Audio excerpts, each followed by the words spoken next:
Yun, lahi na po ng ato ang favorite.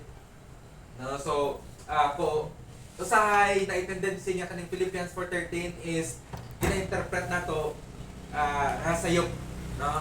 So, mas better na lantawan na to kung unsa ba ang girasulti diri ni Apostle Paul. Again, ang point diri ni Apostle Paul is that nga na-learn niya nga maging contented sa tanan niya mga butang. Na-learn niya nga bisan unsa matabo, I have learned to be contented. Ingon dira sa verse 10, I rejoice in the Lord greatly that now at length you have received your concern for me. You were indeed concerned for me, but you had no opportunity. Again, isa sa commendable ng karakter sa kanilang mga taga-Pilipay is nga actually, isa sila, siguro dili man siguro sila gamay yun yung church, but makaingon ka nga medyo, compared sa ubang churches that time, medyo pobre sila. No? Medyo galisod sila when it comes to finances. But isa sa pinaka-commendable na karakter nila is that even though nalisdan sila sa kwarta, nalisdan sila sa mga resources nila, and yet makita na to na sila ang grabe magtabang kay Apostle Paul. Na sila ang grabe magsuporta sa buluhaton sa Ginoo. So, can you imagine na galisod na sila?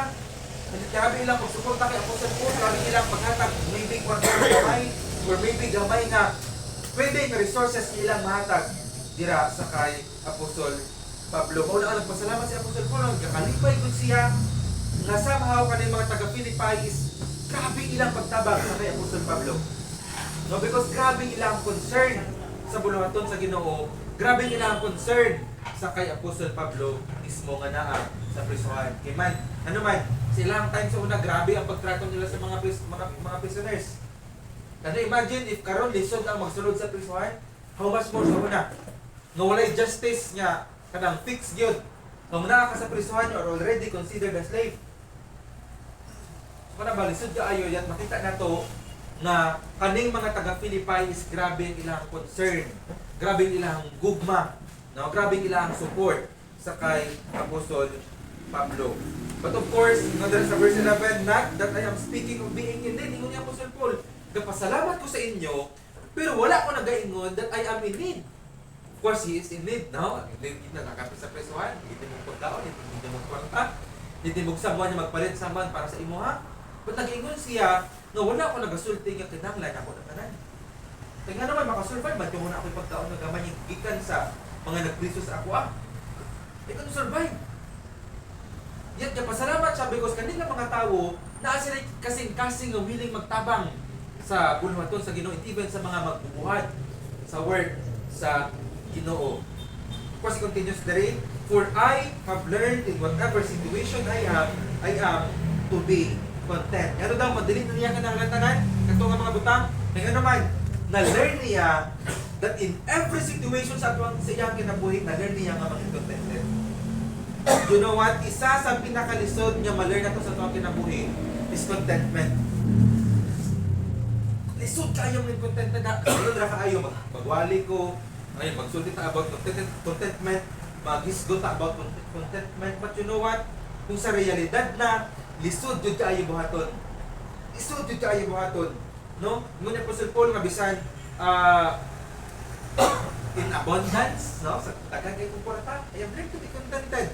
Kung wala ko'y kwarta, I have learned to be contented. Ingon dira sa next verse. I know how to be brought low and I know how to abound. In any and every circumstance, I have learned the secret of facing plenty and hunger. Ingon niya mabisan busog or gutom, na-learn ko nga maging contented. You know, isa sa pinakagrabe mag-trigger sa discontentment is hunger, gutom. That's good, yung makasupport ka sa family, mapalit ni mo yung mga gusto, makadto ka sa mga places na gusto ni mo, makatabang ka sa mga tao ang gusto ni mo tabangan. So it's not necessarily wrong. It's not necessarily a sin na mag-work hard, mag-ampo ka na magdagan ng mga kwarta. No, in fact, it's a good thing. Naroon niya makatabang po ka sa buluhaton sa Ginoo. But ang point dira is that we need to learn to be contented. No? Mga milyonaryo ka rin. No? Imagine, billionaire na. Mga milyonaryo na. Hindi po nila papaningkamot naman. Doble. No, wala. Kung grabe imong kagutom, imong kauhaw, imong lust for money, You know what? Dili gud ka makaabot sa tanga makaingon ka, contented ka. Mga Koreano, natawa na to, no? Sikat na kaayo sila, mga K-pop, mga artist, sikat na kaayo, narito nila ang peak, respected sila sa mga tao, ang kwarta nga gusto nila na ana, and yet, kita na to, nga dili ka po sila contented. No, ngano karon nga cheating, no? Kanang pangaliwa ba sa mga relationship, ngano grabe karampan po karon. No, it's because they are not contented with their spouse. They are not contented sa ilang asawa, sa ilang bana, sa ilang mga girlfriend, sa ilang mga kung sa padala ang mga relationship, no? So that's why contentment sa iyo ra kayo isulti, but lisod ka yung hatod. Learning to be contented. Pag murder karon, especially karon kay doon lang leksyon. Dagan na punta magtungan nga mag-ibalita kanay mga politiko nga namatay. Nga naman. Of course, connected gyapon na sa mga politiko. Ang competition nila because sa money, because sa business. No contentment nga dapat nato ma-learn. No, uban yan dili contented sila nga gender, uban sila nga lalaki na o babayot pa. No, babae na mangita pagid lahi. Contentment. That's why importante kaayo nga ma-learn gid nato unsa bagyod ang way nga mangit contented ta. O uban dili contented silang ilong ipataas ang pagyod. No, para plastic. Na isa sa ba pakita na to dira bang implication or gusto na to ipasabot kung buhaton na to kanang mga butang. When we are not contented, you know what? Isa sa gusto na to isulti sa Ginoo is nga Lord, dili kami kontento sa kung unsa gihatag nimo sa amo. Unsa imong mabati if na kay gihatag sa usa ka tawo nagsulti sila kulang pa man dili pa man enough. Unsa imong mabati? Ma-hurt ka, right? Ma-disappoint ka. How much more sa Ginoo nga siya ang naghatag sa kung unsa ang naa sa ato karon? How much more sa Ginoo nga nakabalo sa tanan nga nagakatabo?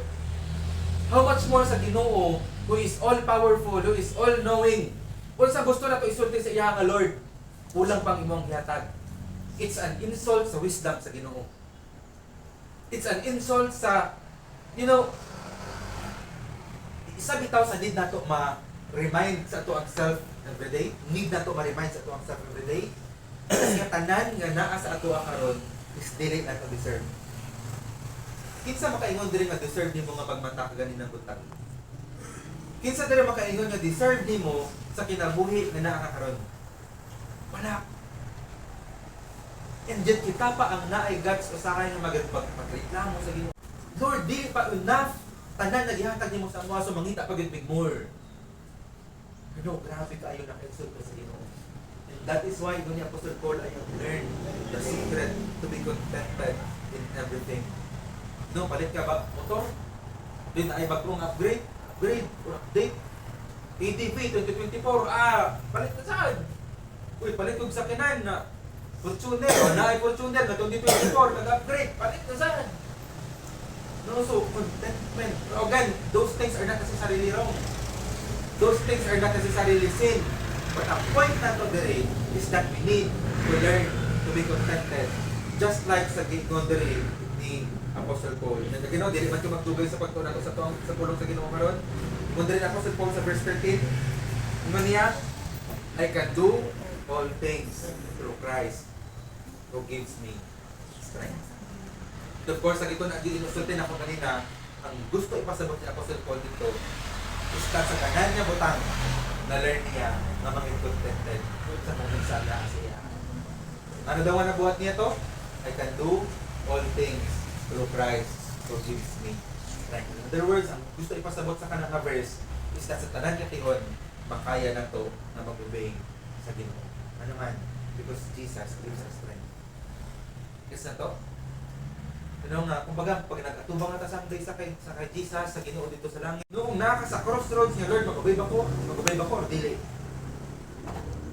You know, always remember that God gives us strength na makalahutay ta. Kaya nato tanan na gusto ipagbuhat sa Ginoo sa ato. You know, if the Lord, again, wala ko kabalo kung unsa nga circumstance ka karon sa imong kinabuhi, asa ka karon nga portion sa imong kinabuhi, but one thing is for sure, the Word of God is assuring us na makaya nato nga mag-obey, kaya naman, God is giving us enough na kusog aron niya maging obedient ta sa pag-follow sa iyang kabubuton sa tuwang kinabuhi. You know, yun sa pulong sa Ginoo, after na nagkayab, nag-ascend si Jesus Christ dito sa langit, after na namatay siya, ingon niya, before siya nag-ascend, ingon niya nga, I will send the Holy Spirit.